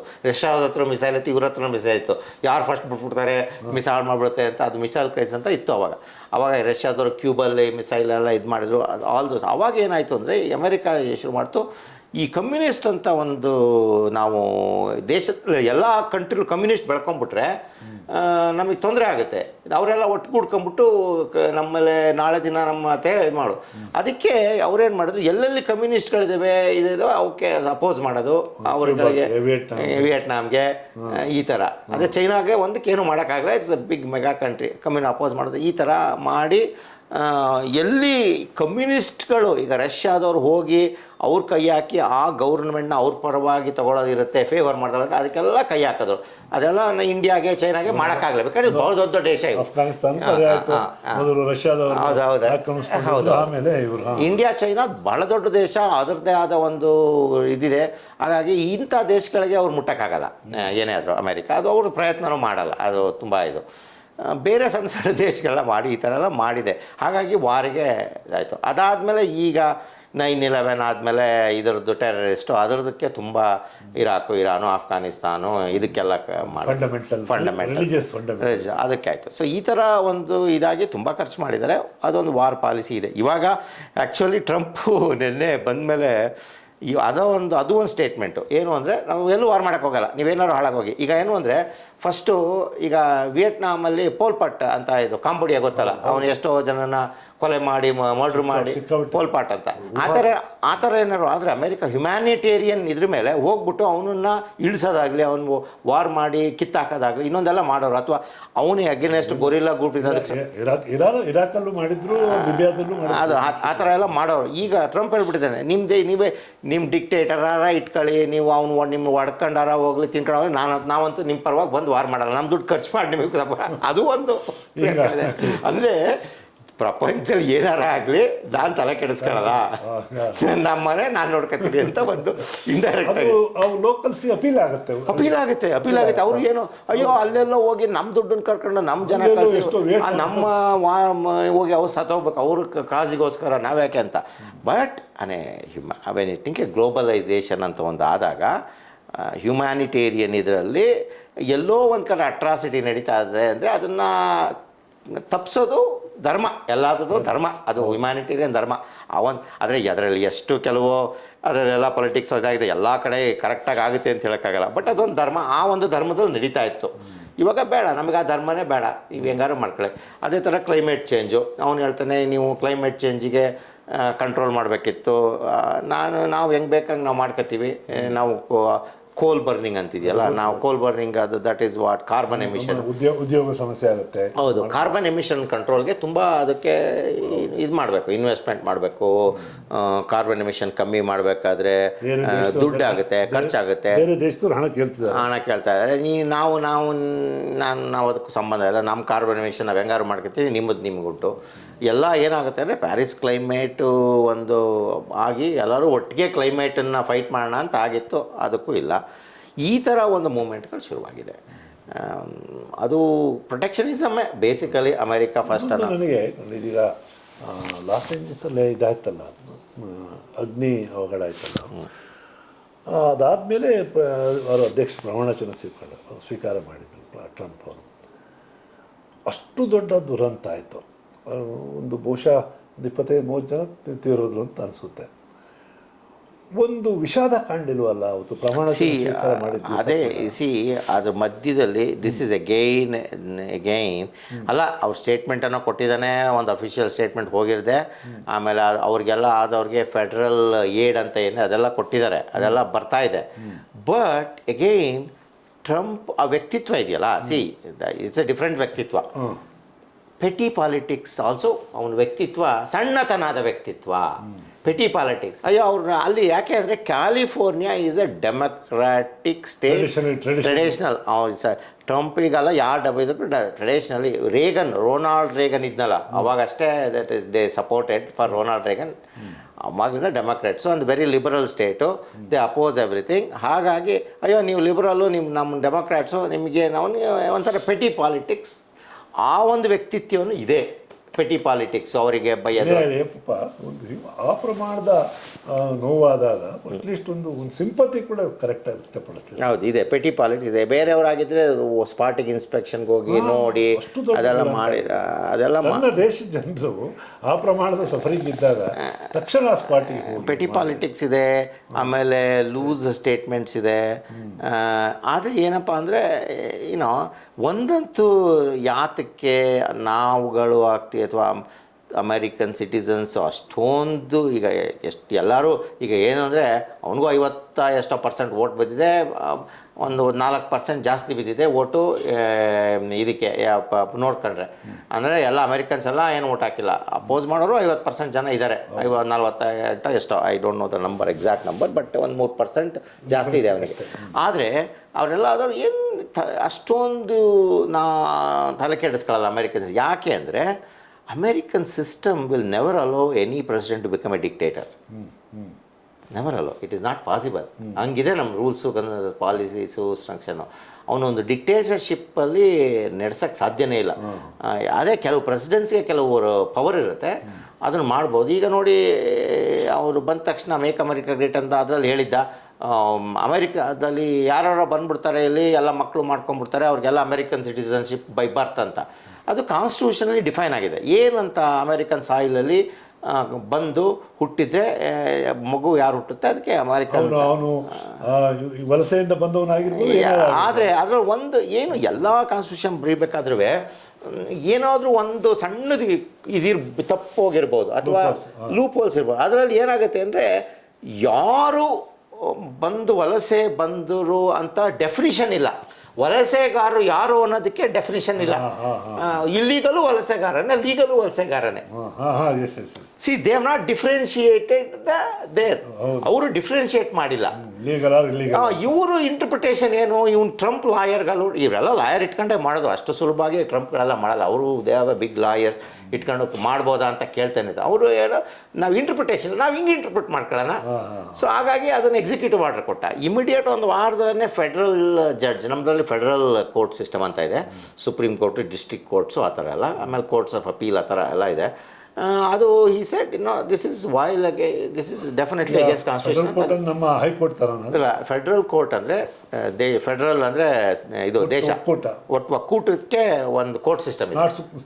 ಸ್ಟೇಟ್ಗೆ ಒಂದು ಇದಾವೆ, ಒಕ್ಕೂಟಕ್ಕೆ ಒಂದು ಕೋರ್ಟ್ ಸಿಸ್ಟಮ್ ಇದೆ. That's called federal court system. ಅದರಲ್ಲಿ ಸುಪ್ರೀಂ ಕೋರ್ಟು ಇದು 9 ಜನ ಸುಪ್ರೀಂ ಕೋರ್ಟು. ಅದಲ್ಲದೆ ಇಡೀ ದೇಶನ 9-10 ಡಿಸ್ಟ್ರಿಕ್ಟಾಗಿ ಡಿವೈಡ್ ಮಾಡಿಬಿಟ್ಟಿದ್ದಾರೆ. ಈ ಜಿಯಾಲಜಿಕಲ್ 50 ಜನ ಒಂದು ಗ್ರೂಪ್ ಮಾಡಿಬಿಟ್ಟು ಅದು ಡಿಸ್ಟ್ರಿಕ್ಟ್ ಅಂತ. It is A court district, not actually ಅದು ಫೆಡ್ರಲ್ ಕೋರ್ಟ್ ಡಿಸ್ಟ್ರಿಕ್ಟ್. ಒಂದೊಂದು ಕೋರ್ಟ್ಗೆ ಒಂದೊಂದು ಡಿಸ್ಟ್ರಿಕ್ಟ್ ಇದೆ. ಅಂದರೆ ಎಲ್ಲರೂ ಈಗ ಕ್ಯಾಲಿಫೋರ್ನಿಯಾ ಅವನು ಸುಪ್ರೀಂ ಕೋರ್ಟಿಗೆ, ವಾಷಿಂಗ್ಟನಲ್ಲಿ ಸುಪ್ರೀಂ ಕೋರ್ಟ್, ಅಲ್ಲಿಗೆ ಹೋಗೋಕ್ಕಾಗಲ್ಲ. So we can go to the federal court. ಕೋರ್ಟೇ ಅದು ಫೆಡ್ರಲ್ ಕೋರ್ಟ್ ಅಂತ ನಮ್ಮ ಅಲ್ಲೇ ಇದೆ. So we can go to the federal court which is equivalent to going to supreme court. ಅದು ಆಲ್ ದ ಫೆಡರಲ್ ಕೋರ್ಟಿನ ಬ್ರಾಂಚ್ಗಳು ಎಕ್ಸಾಕ್ಟ್ಲಿ. ಆ ಥರ ಒಂದು ಫೆಡರಲ್ ಕೋರ್ಟ್ ಬ್ರಾಂಚು ಇದಕ್ಕೆ ತಡೆ ಕೊಟ್ಟಿದೆ. ಆಗಲ್ಲ, ಇದು ಕಾನ್ಸ್ಟಿಟ್ಯೂಷನ್ ವೈಲೇಷನ್ ಅಂತ. ಈಗ ಅದು ಸುಪ್ರೀಂ ಕೋರ್ಟಿಗೆ ಹೋಗುತ್ತೆ, ಅಪೀಲ್ಸ್. ಇವರು ಅಪೀಲ್ ಹೋಗ್ತಾರೆ, ಯಾರು ಪ್ರೆಸಿಡೆಂಟ್ ಅಪೀಲ್ ಹೋಗ್ತಾನೆ, ಆ ಜಡ್ಜ್ಮೆಂಟ್ ಸರಿ ಇಲ್ಲ, ತಪ್ಪು ಅಂತ. ಅಪೀಲ್ ಹೋದಾಗ ಮತ್ತೆ ಅದು ಸುಪ್ರೀಂ ಕೋರ್ಟಿಗೆ ಹೋಗುತ್ತೆ, ಅದು ಅಪೀಲ್ ಹೋಗ್ಬೋದು. ಅವನು ಸುಪ್ರೀಂ ಜಡ್ಜುಗೆ ಮೇಲೆ ಅಪೀಲ್ ಹೋಗ್ತಾರೆ. ಹಾಗೇನೆ ಎಲ್ಲ ಹಾಗೇನೆ ಆಗುತ್ತೆ.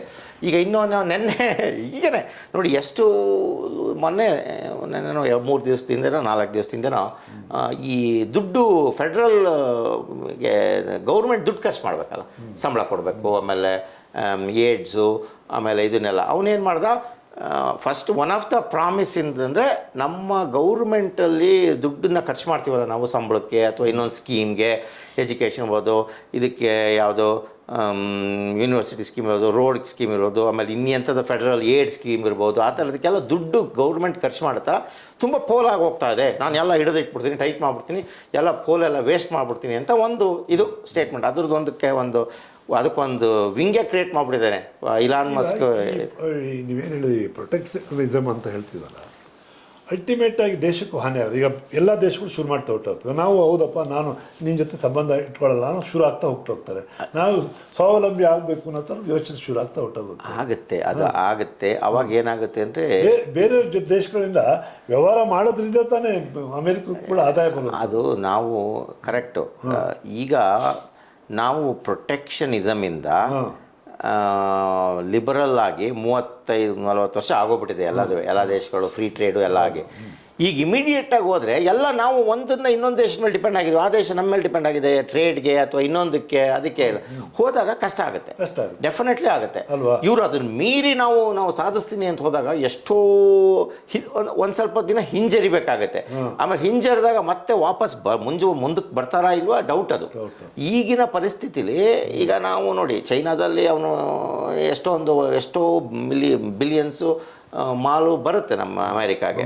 ನಾವೇನು ಚೈನ ತರಿಸ್ಕೊಳ್ಳೋದೇ ಎಲ್ಲ ನಾವೇ ಮಾರ್ಕೆಟಿವೆ ಅಂದರೆ ಆಗಲ್ಲ. ಎಷ್ಟೋ ಫ್ಯಾಕ್ಟ್ರಿಗಳು ಮುಚ್ಚೆ ಹೋಗಿದ್ದಾವೆ, ಆ ಥರ ಇದೇ ಇಲ್ಲ, ಮಾಡೋದೇ ಪ್ರೊಡಕ್ಷನ್ ಇಲ್ಲ. ನಾಳೆ ದಿನ ಆಹಾಕಾರ ಎದ್ಬಿಡುತ್ತೆ. ಇನ್ನು ಚೈನಾದಿಂದ ಬರ್ತಾ ಇತ್ತು. ಹಾಗಾಗಿ ಎಲ್ಲಿ ತರೋದು ಇವಾಗ? ಅಮೆರಿಕಾದಲ್ಲಿ ಮಾರ್ಕೆಟಲ್ಲಿ ಸ್ಟೋರ್ಗಳಲ್ಲೇ ಮೋರ್ ದೆನ್ 50% ಚೈನಾ ಪದಾರ್ಥಗಳಿದೆ ಇದೆ. ಈಗ ಚೈನಾದು ಎಷ್ಟೋ ಐ ಥಿಂಕ್ ಎಷ್ಟೋ $800 ಬಿಲಿಯನ್ $1 ಎಷ್ಟೋ, I don't know the exact number, ತುಂಬ ತರಿಸ್ಕೊತೀವಿ. ಬಟ್ ಅದೇ ಸ್ವಲ್ಪ ಏನಾಗಿದೆ ಅಂದರೆ ಅಮೆರಿಕ ಆವಾಗಲೇ ಸ್ವಲ್ಪ ದಿನದಲ್ಲಿ ಎಚ್ಚೆತ್ಕೊಂಡು ಸ್ವಲ್ಪ ಡೈಫೈ ಮಾಡಿದೆ. ಚೈನಾ ಒಂದ್ರ ಮೇಲೆ ಡಿಪೆಂಡ್ ಆಗಿಲ್ಲ. ಮೆಕ್ಸಿಕೋದಿಂದಲೂ ಬರುತ್ತೆ, ಕೆನಡಾದಿಂದ ಬರುತ್ತೆ, ವಿಯೆಟ್ನಾಮಿಂದ ಬರುತ್ತೆ, ಇಂಡಿಯಾದಿಂದ ಹೋಗುತ್ತೆ. ಹಾಗಾಗಿ ಎಲ್ಲ ದೇಶದಿಂದಲೂ ಅವರು ಆದಷ್ಟು ಇದು ಮಾಡೋಕ್ಕೆ, ಡಿಸ್ಟ್ರಿಬ್ಯೂಟ್ ಮಾಡೋಕ್ಕೆ ಟ್ರೈ ಮಾಡಿದ್ದಾರೆ. ಬಟ್ ಆದ್ರೂ ಹೊರಗಡೆಯಿಂದ ಬರುತ್ತೆ, ಇಂಪಾರ್ಟೆಂಟು ಅಲ್ಲಿ ಉತ್ಪತ್ತಿ ಆಗೋದು ಹೋಗಿದೆ. ಎಲ್ಲೋ ಯಾವುದೋ ಒಂದು ದೇಶದಿಂದ ಬರುತ್ತೆ. ಪೂರ್ತಿ ನಾನೇ ಪ್ರತ್ಯೇಕವಾಗಿರ್ತೀನಿ ಆಗಲ್ಲ. ಹಾಗಾಗಿ ಕಂಪ್ಲೀಟ್ ನಾವು ಯಾವ ದೇಶನೂ ಬೇಡ, ಎಲ್ಲ ದೇಶಕ್ಕೂ ನಾವು ಟ್ಯಾರಿಫ್ ಹಾಕ್ಬಿಡ್ತೀನಿ, ನೀವೆಲ್ಲ ಕಳಿಸಿದ್ದಕ್ಕೆಲ್ಲ ಇದಾಕ್ಬಿಡ್ತೀನಿ ಅಂದರೆ ಅದು ಲೂಸ್ ಸ್ಟಾಕ್ ಆಗುತ್ತೆ. ಅದು ಎಷ್ಟು ವಾಸ್ತವಿಕವಾಗಿ ನಡೆಯುತ್ತೆ ಅನ್ನೋದು ಯಾರಿಗೂ ಗೊತ್ತಿಲ್ಲ. ಈಗ ಅದಾದಾಗಲೇ ನಮಗೂ ಗೊತ್ತಾಗೋದು. ನಮಗೂ ಅದು ಆಗುತ್ತಾ ಇಲ್ವಾ ಅಂತ ಗೊತ್ತಿಲ್ಲ. 10ರಲ್ಲಿ 2 ವರ್ಕೌಟ್ ಆಗ್ಬೋದು, ಇನ್ನು 8 ಫೇಲ್ಯೂರ್ ಆಗ್ಬೋದು. ಜನಕ್ಕೆ ಸ್ಲೋಲಿ ಅವಾಗ ಅರ್ಥ ಆಗುತ್ತೆ. ಇವೆಲ್ಲ ಮಾತಾಡೋದಕ್ಕೆ ಸುಲಭ ಹೊರತು ಎಕ್ಸಿಕ್ಯೂಟ್ ಮಾಡೋದು ಕಷ್ಟ.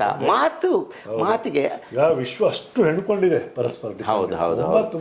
ಅದೆಲ್ಲ ಆದಾಗ್ಲೇ ಅಲ್ಲಿ ಜನಗಳು ಏನು ಅನ್ಕೊಂಡ್ಬಿಟ್ಟಿದ್ದಾರೆ, ಅವರು ಮಾಡಿಬಿಡೋದು ನಾವು. ಆಮೇಲೆ ಅಮೆರಿಕ ಜನಗಳಿಗೂ ಅಮೆರಿಕಕ್ಕೂ ಸ್ವಲ್ಪ ಆರೋಗ್ಯನ್ಸ್ ಇದೆ. ನಮ್ಮದೇ ದೊಡ್ಡ ದೇಶ, ನಾವೇ ದೊಡ್ಡವರು, ನಾವು ಕೇಳೋನೆ ಅವನು, ನಾವು ಹೇಳಿದ್ದೆ, ನಾವು ಆನೆ ತುಳಿದಿದ್ದೆ ದಾರಿ ಅನ್ನೋ ಥರ ಇದೆ ಅದು ಆವಾಗ. ಬಟ್ ಅದು ವಾಸ್ತವವಾಗಿ ಆಗದಲ್ಲೇ ಇರ್ಬೋದು. ಇವಾಗ ಆನೆನೂ ಬೇರೆ ಕಡೆ ಎಲ್ಲ ಡಿಪೆಂಡ್ ಆಗೋಗ್ಬಿಟ್ಟಿದೆ. ನನಗೇನು ಇಲ್ಲ, ನಾನು ಕಾಡ ನಂದೇ ಇದು, ನೀವೆಲ್ಲ ಓಡೋಗಿ ಅಂದರೆ ಅದು ತಿನ್ನೋಕ್ಕೆ ಹೊಟ್ಟೆ ಇಲ್ದಲ್ಲೇ ಸತ್ತೋಗ್ಬಿಡ್ತಾನೆ, ಹಂಗಾಗ್ಬಿಡುತ್ತೆ. ಹಾಗಾಗಿ ಆ ಥರ ಒಂದು ಪರಿಸ್ಥಿತಿ ಇದೆ. ಅದು ವಾಸ್ತವವಾಗಿ ಇದು ಟ್ಯಾರಿಫೆಲ್ಲ ಹಾಕಿ ಮಾಡಿದಾಗಲೇ ಗೊತ್ತಾಗೋದು. ಆ ಥರ ಒಂದು ಮಾಡೋದಕ್ಕೆ ಹೊರಟಿದ್ದಾನೆ. ಇದೆಲ್ಲ ಇದೆ ಸ್ವಲ್ಪ. ಬಹುಶಃ ಈಗ ಅದು ಅವ್ರು ಹೇಳಿರೋದ್ರಿಂದ ಈಗ ನಮ್ಮ ಭಾರತದಲ್ಲೂ ಶುರು ಆಗಿದೆ ನೋಡಿ. ನಾವು ಅನೇಕ ಇವುಗಳೆಲ್ಲ ನಾವೇ ಸ್ವತಂತ್ರ, ಈವನ್ ಮಿಲಿಟ್ರಿ ವಿಚಾರದಲ್ಲೂ ಕೂಡ ನಾವು ಡಿಪೆಂಡ್ ಆಗಬೇಡ, ಇರಬಾರ್ದು ಅನ್ನೋ ಥರ ಇರಬೇಕು ಸ್ವಲ್ಪ. ನಾವು ಅಲ್ಲೂ ಇದೆ. ಈಗ ಫಾರ್ ಎಕ್ಸಾಂಪಲು ಮಿಲಿಟ್ರಿ ಸೆನ್ಸಿಟಿವ್ ಅಥವಾ ನಮ್ಮ ಯಾವುದಕ್ಕೆ ಅಮೆರಿಕ ಡಿಪೆಂಡ್ ಆಗಿಲ್ಲ ಅಂದರೆ, ಈಗ technology wise, military technology, aircraft technology, nuclear technology, ಇನ್ನು ಅವು ಯಾವುದನ್ನು ಯಾವ್ದು ಬೇಸ್ ಮೇಲೆ ಡಿಪೆಂಡ್ ಆಗಿಲ್ಲ. ಅದು ನಾಳೆ ದಿನ ಕೊಡಲ್ಲ ಅಂದ್ಬಿಟ್ರೆ ಅವ್ರಿಗೆ ಏನಾಗುತ್ತೆ, ಇದು ಒಂಥರ ಕ್ರಿಟಿಕಲ್. ಅವು ಕ್ರಿಟಿಕಲ್ ಏನಿದೆ ಅವಕ್ಕೆ ಯಾವಕ್ಕೂ ಡಿಪೆಂಡ್ ಆಗಿಲ್ಲ.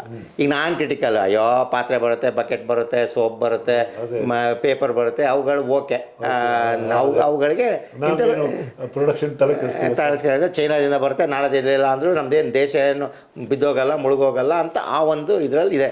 ಕ್ರಿಟಿಕಲ್ಗೆಲ್ಲ ಅದೇ ಇದೆ. ಅದೇ ಥರ ಎಲ್ಲ ದೇಶನೂ ಅದನ್ನು ಅವ್ರದ್ದು ಒಂದು ಕ್ರಿಟಿಕಲ್ಗೆ ಏನು ಬೇಕು, ನಮ್ಮ ಡಿಫೆನ್ಸ್ ಇರ್ಬೋದು, ನಮ್ಮ ಟೆಕ್ನಾಲಜಿ ಇರ್ಬೋದು, ನಮ್ಮದು ಒಂದು ದೇಶ ಕರೆಕ್ಟಾಗಿ ಅದಕ್ಕೆ ತನ್ನ ಮೇಲೆ ನಿಂತ್ಕೊಳ್ಳಬೇಕು.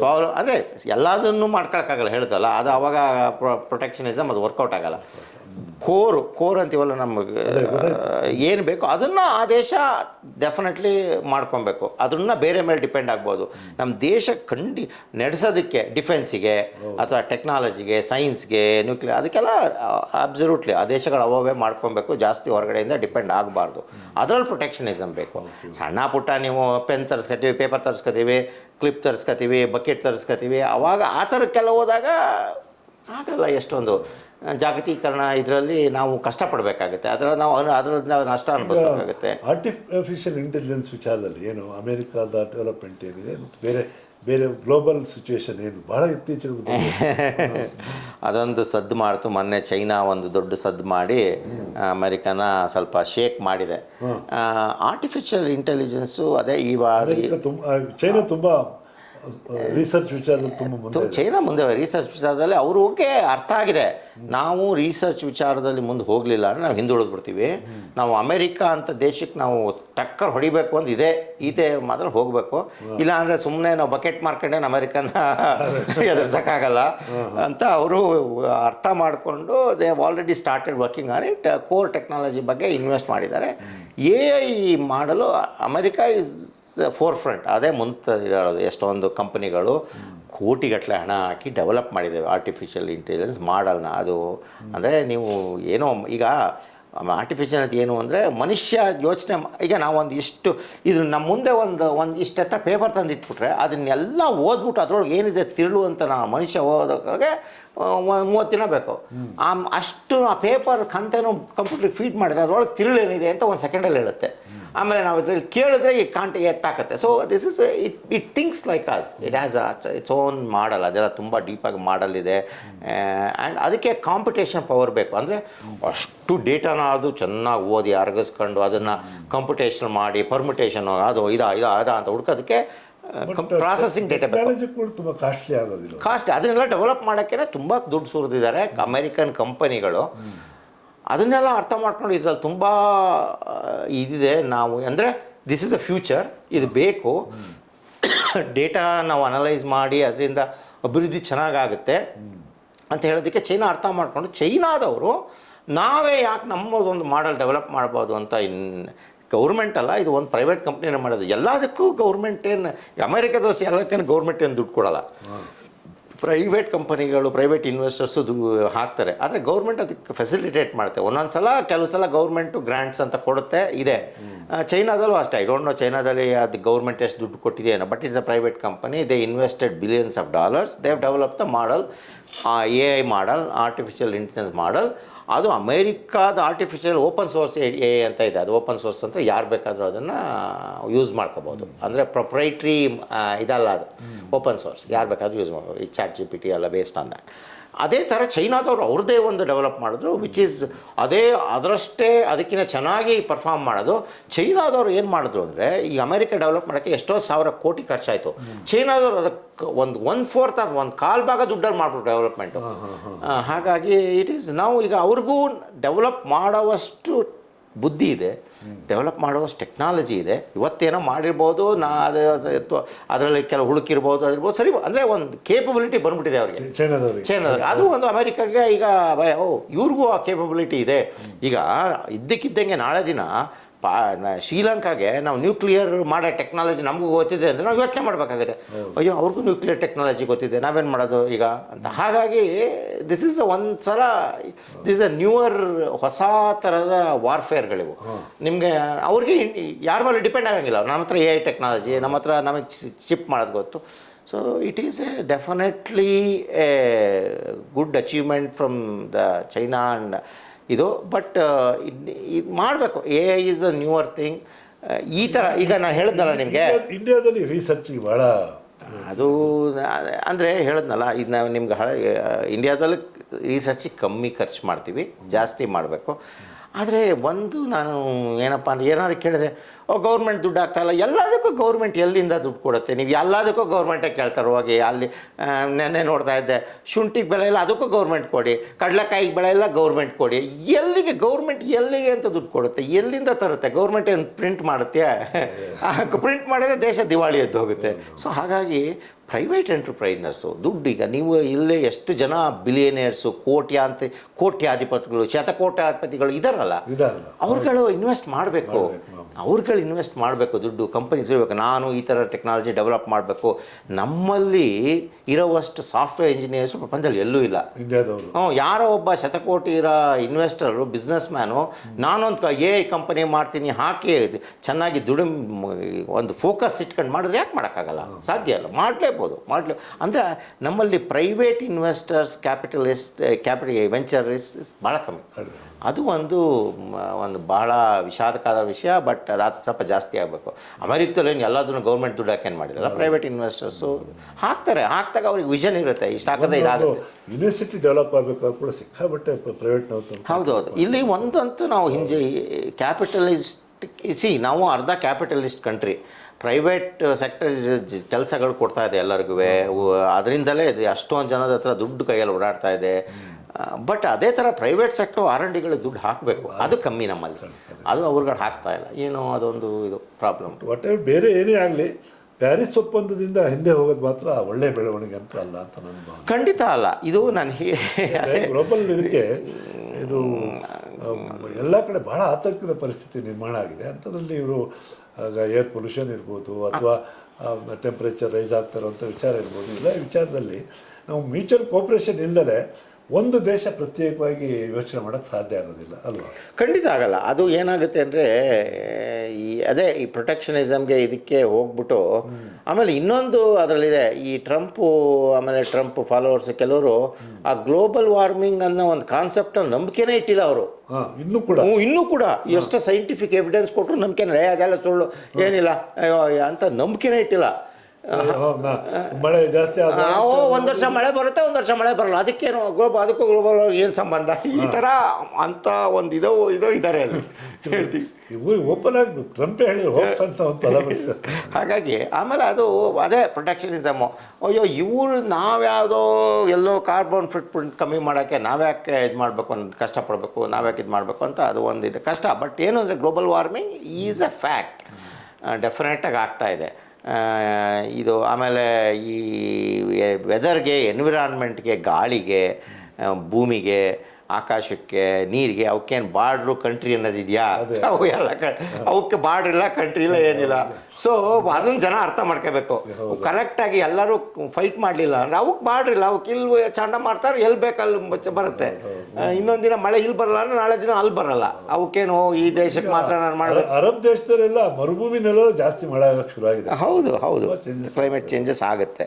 ಸೊ ಅದನ್ನು ಡೆಫಿನೆಟಾಗಿ ಕಲೆಕ್ಟಿವ್ ಆಗಿ ಥಿಂಕ್ ಅದುವೇ ಪ್ಯಾರಿಸ್ ಕ್ಲೈಮೇಟ್ ಆಗಿದ್ದು. ಬಟ್ ಅದು ಈಗೇನೆ hope the it's a temporary ಅಂತ ಅನ್ಕೋತೀನಿ. ಮತ್ತೆ ಅದೆಲ್ಲ ರಿಪೇರಿ ಆಗ್ಬೋದು.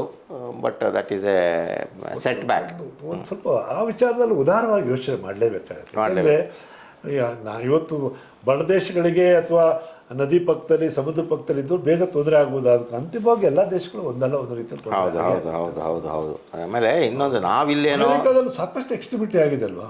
ಇದೆ. ಅಯ್ಯೋ ಅಮೇರಿಕಾ ಕಂಟ್ರಿ ಈಸ್ ಜಿಯೋಗ್ರಫಿಕಲಿ ತುಂಬ ದೊಡ್ಡದಲ್ವಾ, ತುಂಬ ದೊಡ್ಡ ದೇಶ. ಅಲ್ಲಿ ಎಲ್ಲ ಥರದ ಎಕ್ಸ್ಟ್ರೀಮು ಇದೆ. ಕೋಲ್ಡ್ ಒಂದು ಭಾಗ ತುಂಬ ಕೋಲ್ಡ್ ಎಕ್ಸ್ಟ್ರೀಮ್ ಬರುತ್ತೆ, ಇನ್ನೊಂದು ಭಾಗದಲ್ಲಿ ಡೆಸರ್ಟ್ ಇದೆ, ಮಳೆನೇ ಬರಲ್ಲ, ಇನ್ನೊಂದು ಭಾಗದಲ್ಲಿ ಭೂಕಂಪ ಆಗುತ್ತೆ, ಇನ್ನೊಂದು ಭಾಗದ ಎಲ್ಲ ಥರದ್ದು ಎಕ್ಸ್ಟ್ರಿಮಿಟೀಸ್ ಇದೆ. ಆ್ಯಕ್ಚುಲಿ ನಮ್ಮ ದೇಶ ನೋಡ್ಕೊಂಡ್ರೆ ಭಾಳ ಸೇಫ್ ದೇಶ. ನ್ಯಾಚುರಲ್ ಕಲಾಮಿಟೀಸ್ ತುಂಬ ಕಮ್ಮಿ ಇಲ್ಲಿ ಇಂಡಿಯಾಗೆ. ಅಯ್ಯೋ ಅಮೆರಿಕಕ್ಕೆ ಹೋಲಿಸಿದ್ರೆ ಕಲಾಮಿಟೀಸ್ ತುಂಬ ಕಮ್ಮಿ. We are very blessed from that. It's A very safe. ಅಲ್ಲಿ ನ್ಯಾಚುರಲ್ ಕಲಾಮಿಟೀಸ್, ಬೆಂಕಿ ಎತ್ಕೊಳ್ಳುತ್ತೆ, ಭೂಕಂಪ ಆಗುತ್ತೆ, ಚಂಡಮಾರುತ ಬರುತ್ತೆ, ಎಕ್ಸ್ಟ್ರೀಮ್ ವಿಂಟರ್ ಬರುತ್ತೆ. ಅದೆಲ್ಲನೂ ಮಾಡಿಕೊಂಡು ಅದು ಅವರು ಮುಂದೆ ಹೋಗ್ತಾ ಇದ್ರೆ ಕಷ್ಟನೇ ಅದು ಜೀವನ. ಇಟ್ಸ್ ನಾಟ್ ವೆರಿ ಇದು ಅಂದರೆ ಅದಕ್ಕೆಲ್ಲ ಒಂದು ರೂಪರೇಷೆಗಳು ಮಾಡ್ಕೊಂಡಿದ್ದಾರೆ. ಅದು ಬಂದರೆ ಏನು ಇದು ಕಂಟ್ರೋಲ್ ಮಾಡೋದು ಹೇಗೆ, ಅದ್ರ ಮಧ್ಯದಲ್ಲಿ ನಾವೇನು ಯಾವ ಥರ ಇದು ಮಾಡ್ಕೋಬೋದು. ಈಗ ಲಾಸ್ ಏಂಜಲ್ಸಲ್ಲಿ ಅವರೆಲ್ಲ ಇದಾದ್ರಲ್ಲ, ಮನೆ ಮಟ್ಟ ಕಳ್ಕೊಂಡವ್ರು ಅಲ್ಲಿ ಹೇಗೆ ಅವ್ರಿಗೆ ಈಗ ರಿಹ್ಯಾಬಿಲಿಟೇಷನ್? ಮನೆ ಮಟ್ಟ ಕಳ್ಕೊಂಡವ್ರು ರಿಹ್ಯಾಬಿಲಿಟೇಷನ್ ಅಂದರೆ ಒಂದು ಇನ್ಶೂರೆನ್ಸು. ಆ ಇನ್ಶೂರೆನ್ಸ್ ಅಲ್ಲಿ ತಕ್ಷಣದಕ್ಕೆ ಫೆಡರಲ್ ಏಡ್ ಎಲ್ಲ ಇದೆ. ಫೆಡರಲ್ ಉಳ್ಕೊಳ್ಳೋದಕ್ಕೆಲ್ಲ ವ್ಯವಸ್ಥೆಗಳು ಕೊಟ್ಟಿದ್ದಾರೆ. ಅಲ್ಲಿ ಇದು ಎಂಥದ್ದು ಸೆಂಟರ್ಸ್ಗಳು ಓಪನ್ ಮಾಡಿದ್ದಾರೆ, ನಿರಾಶ್ರಿತ ಸೆಂಟರ್ಸ್ಗಳು ತುಂಬ ಇದೆ. ಅವ್ರಿಗಲ್ಲಿ ಉಳ್ಕೊಳ್ಳೋದಕ್ಕೆ ವ್ಯವಸ್ಥೆ ಬರೋದಕ್ಕೆ ಇದೆ. ಅವ್ರ ಮನೆ ಕಟ್ಟೋವರೆಗೂ. ಆಮೇಲೆ ಬೇರೆ ಎಲ್ಲಾದರೂ ಈಗ ಅವರು ಬೇರೆ ಮನೆ ಬಾಡಿಗೆ ಇನ್ನೊಂದೆಲ್ಲೋ ಕಡೆ ಹೋಗ್ತೀನಿ ಅಂದರೆ ಅದಕ್ಕೆ ಅಸಿಸ್ಟೆನ್ಸು, ಫೆಡರಲ್ ಅಸಿಸ್ಟೆನ್ಸ್ ಅಂತ ಕೊಟ್ಬಿಡ್ತಾರೆ. ಇದು ನ್ಯಾಚುರಲ್, ಇದು ಏನು ನ್ಯಾಷನಲ್ ಡಿಸಾಸ್ಟರ್. ಇದು ನ್ಯಾಷನಲ್ ಡಿಸಾಸ್ಟರ್ ಅಂತ ಡಿಕ್ಲೇರ್ ಆಗಿಬಿಟ್ರೆ ಆಟೋಮೆಟಿಕ್ಕಾಗಿ ಫೆಡರಲ್ ಏಡ್ ಬಂದ್ಬಿಡುತ್ತೆ. ಇಲ್ಲಿ ನಮ್ಮ ಥರ ಹಂಗಂತಲ್ಲ, ನ್ಯಾಷನಲ್ ಅಲ್ಲಿ ಡಿಕ್ಲೇರ್ ಮಾಡಿಬಿಡ್ಬೇಕು ಇಟ್ಸ್ ಅ ನ್ಯಾಷನಲ್ ಡಿಸಾಸ್ಟರ್ ಅಂತ ಆಟೋಮೆಟಿಕ್ ಏಡ್ ಬಂದ್ಬಿಡುತ್ತೆ. ಅದು ಬರುತ್ತೆ. ಆಮೇಲೆ ಮನೆ ಕಟ್ಕೊಳ್ಳೋದಕ್ಕೆಲ್ಲ ಒಂದು ಕಮ್ಮಿ ದುಡ್ಡದಲ್ಲಿ ಮತ್ತೆ ಲೋನ್ ಕೊಡ್ತಾರೆ, ಫೆಡರಲ್ ಲೋನು. ಈಗ ಜಾಗಕ್ಕೆ ಮತ್ತೆ ವಾಪಸ್ ಹೋಗ್ತಾರೆ ಜನ, ಕಟ್ಕೋತಾರೆ, ಬಿಡಲ್ಲ. ಈಗ ಸಂಪೂರ್ಣವಾಗಿ ಈಗ ಕಂಟ್ರೋಲ್ ಬಂತ ಅದು ಬಂದಿದೆ.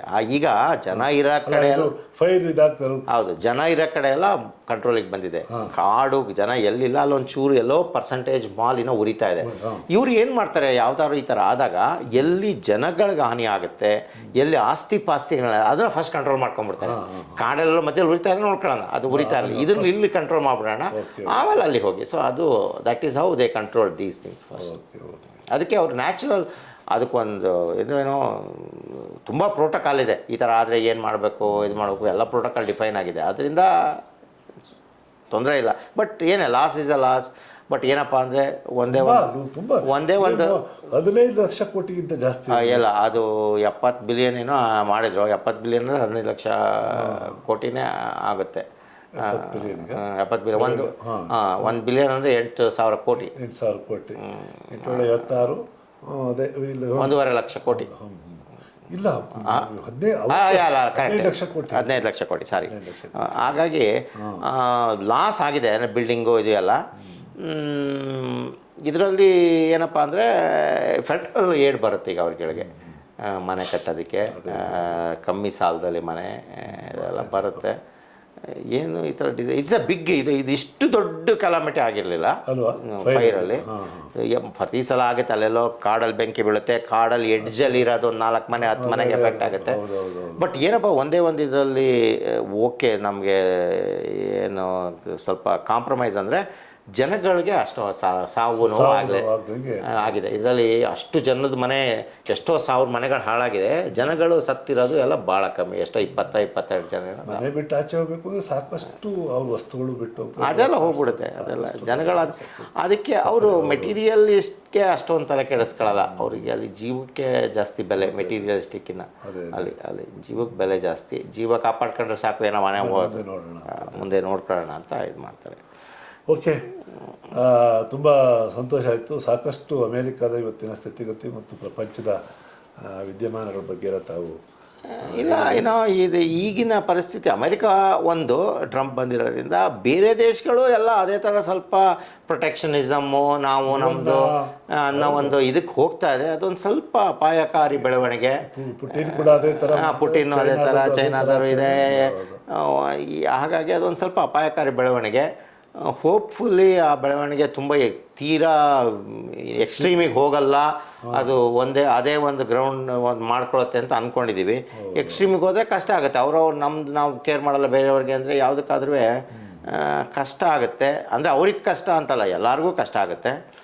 ಇದು ಆಗಲ್ಲ ಅಂತ ಅಂದ್ಕೊಂಡಿದ್ದೀನಿ. ಅಗೇನ್ ನಾನು ಹೇಳಿದ್ನಲ್ಲ, ಟ್ರಂಪ್ 4 ವರ್ಷ, ಅದಾದ್ಮೇಲೆ ಯಾರು ಬರ್ತಾರೋ ಏನೋ ಗೊತ್ತಿಲ್ಲ.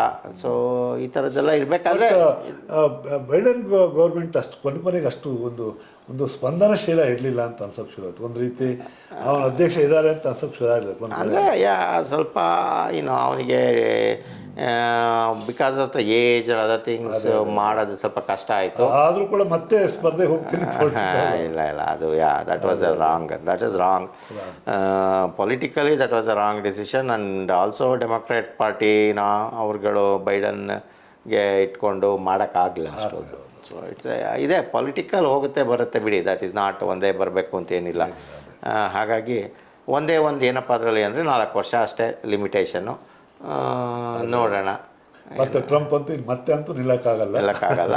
ಬೇರೆ 8 ವರ್ಷ ಕಳೆದ ಮೇಲೆ ಆಮೇಲೆ ಅಲ್ಲಿ ಹೇಳಿದ್ನಲ್ಲ, ತುಂಬ ಚೆಕ್ಸ್ ಆ್ಯಂಡ್ ಬ್ಯಾಲೆನ್ಸಸ್ ಇದೆ, ಅಷ್ಟೊಂದು ಕಷ್ಟ. ಈಗ ನೋಡಿ ಎಷ್ಟು ಟ್ರಂಪ್ ಬಂದಮೇಲೆ 20-25 ಏನೋ ಸೈನ್ ಮಾಡಿದ್ದಾನೆ ಎಕ್ಸಿಕ್ಯೂಟಿವ್.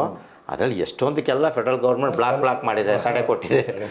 ಇದೆಲ್ಲ ಕಾನ್ಸ್ಟಿಟ್ಯೂಷನ್ ಇಲ್ಲ, ಇದು ಸರಿ ಇಲ್ಲ, ಅದು ಸರಿ ಇಲ್ಲ ಅಂತ. ಮೊನ್ನೆ ಅದೇನೆ ನಾವು ಹಣಕಾಸು ಬಿಡುಗಡೆ ಮಾಡಬೇಕಲ್ಲ ಗೌರ್ಮೆಂಟ್ಗೆ, ಅದನ್ನೆಲ್ಲ ತಡೆದಿಡ್ಬಿಟ್ಟಿದ್ದ. ಈ ತಡೆದಿದ್ದ ತಕ್ಷಣ ಇರೋ MP ಗಳು MLAಗಳೆಲ್ಲ ಸೆನೆಟರ್ಸು ಆಮೇಲೆ ಕಾಂಗ್ರೆಸ್ಮೆನೆಲ್ಲ ಫೋನ್ ಮೇಲೆ ಫೋನ್ ಅಂತೆ. ಏನಿದು ವೈಟ್ ಹೌಸ್ಗೆ ಅಂದರೆ ಪ್ರೆಸಿಡೆಂಟ್ ಇದಕ್ಕೆ ಯಾರು ತಡೆ ಹಂಗೆ ಅಂತ ಅವ್ರ ಕಾನ್ಸ್ಟಿಟ್ಯೂನ್ಸಿ ಅವ್ರು ಕೇಳ್ತಾರೆ. ನೀವು ಆಮೇಲೆ ಅದಲ್ದ ಇಮಿಡಿಯೇಟಾಗಿ ವಿತಿನ್ ಫ್ಯೂ ಅವರ್ಸ್ ಇನ್ನೊಂದು ಫೆಡರಲ್ ಜಡ್ಜು ಬ್ಲಾಕೇ ಮಾಡ್ಬಿಟ್ಟ. ಈ ತಡೆ ಹಿಡಿಯೋದಕ್ಕೆ ನಿಮಗೆ ಪವರ್ ಇಲ್ಲ ಪ್ರೆಸಿಡೆಂಟ್ಗೆ, ಇದು ಲಿಮಿಟೇಷನ್ ಪವರ್ ಅಂತ. 24 hours ವಾಪಸ್ಸೇ ತಗೋಬಿಟ್ಟ. ಸೊ ಆ ಥರ ಚೆಕ್ಸ್ ಆ್ಯಂಡ್ ಬ್ಯಾಲೆನ್ಸ್ ಇದೆ. ಇದು ತುಂಬ ಡಿಕ್ಟೇಟರ್ಶಿಪ್ ಥರ. ನಾನು ಮಾಡ್ತೀನಿ ಯಾರು ಹೋಗಿ ಅಂತ ಹೇಳೋಕ್ಕಾಗಲ್ಲ. ಸ್ವಲ್ಪ ಮಾಡಬಹುದು, ಭಾಳ ಅತಿರೇಕಕ್ಕೆ ಮಾಡೋಕ್ಕಾಗಲ್ಲ. ಓಕೆ, ಸಂತೋಷ ಆಯಿತು ಗುರುದತ್ತ. ನಿಮಗೆ ನಮ್ಮ ವಿಶ್ವಪಥ ಪರವಾಗಿ ಧನ್ಯವಾದ ಹೇಳ್ತೀನಿ. ಖಂಡಿತ ಚೆನ್ನಾಗಿ ಮೂಡ್ ಬರ್ತಾ ಇದೆ ಸೋಷಿಯಲ್ ಇದು ಎಲ್ಲ. ಜನಗಳಿಗೆ this is one way of telling ಬೇರೆ ಕಡೆ ಎಲ್ಲ ಏನಾಗ್ತದೆ ಅಂತ. ಈ ರೆಗ್ಯುಲರ್ ಮೀಡಿಯಾಗಳು ನಾವು ನ್ಯೂಸ್ ನೋಡ್ತೀವಲ್ಲ, ಅದರಲ್ಲಿ ಒಂದು ನಿಜ ಹೇಳಿದರೆ 9 ಸುಳ್ಳು ಹೇಳ್ತಾರೆ. ನಾವು ಒಂದು ವಾಸ್ತವವಾದ ಒಂದು ಇದನ್ನು ನೀವು ಕೊಡ್ತಾ ಇದ್ದೀರಾ, ಇಟ್ಸ್ ಎ ವೆರಿ ಗುಡ್ ಇದು ತಲುಪಿಸೋದು.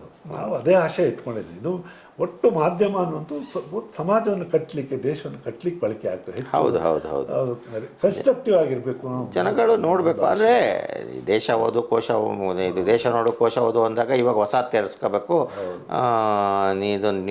ಯೂಟ್ಯೂಬ್ ನೋಡು ಟಿ ವಿ ನೋಡು ಅಂತಲೂ ಒಂದು ಸೇರಿಸ್ಕೋಬೇಕಾಗುತ್ತೆ.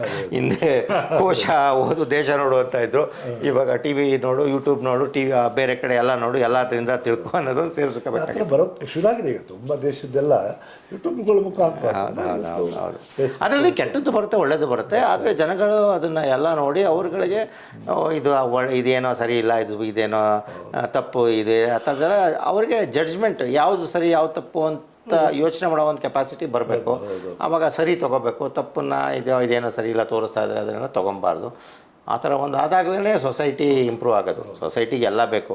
ಸೊಸೈಟಿಗೆ ಬರೀ ಒಂದನ್ನೇ ತೋರ್ಸೋಕ್ಕಾಗಲ್ಲ, ಎಲ್ಲ ಥರದ್ದನ್ನು ತೋರಿಸ್ಬೇಕು. ಅವ್ರು ತಗೊಳ್ಳೋದು ಬಿಡೋದು ಅವರಿಗೆ, ಅವರೆಲ್ಲ ನೋಡಿದಾಗ ಅವ್ರಿಗೆ ಯಾವುದು ತಪ್ಪು ಯಾವುದು ಸರಿ ಯಾವುದು ಒಳ್ಳೆಯದು ಅಂತ ಅವ್ರಿಗೆ ಗೊತ್ತಾಗುತ್ತೆ, ಎಲ್ಲರಿಗೂ ಗೊತ್ತಾಗುತ್ತೆ. ಎಲ್ಲರೂ ಬುದ್ಧಿವಂತರೆ ಈ ಕಾಲದಲ್ಲಿ.